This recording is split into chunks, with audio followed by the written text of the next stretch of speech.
Hi everyone, in front of me I've got SONY Xperia Z3 Compact, and let me share with you how to change date and time on this device.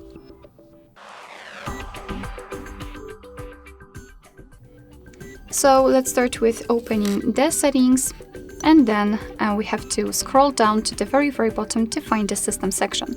Now let's tap on date and time, and as you can see, we've got some options which are currently inactive. We cannot manage them manually.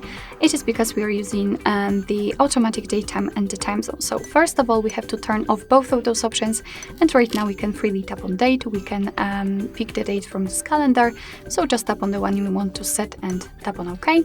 The same situation with the time, but this time we can pick it from this clock, so just find it and tap on OK.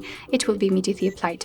The same situation with the time zone, just tap on it, and here you've been transferred to the list of currently available time zones. So simply tap on the one you want to use. Of course, be aware that after changing the time zone, the time will also change according to it.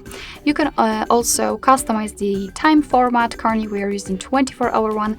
If you want to use 12-hour, just turn off this option.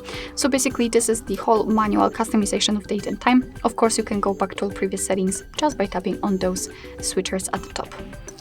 Alright, so that will be all. Thank you so much for watching. I hope that this video was helpful, and if it was, please hit the subscribe button and leave the thumbs up.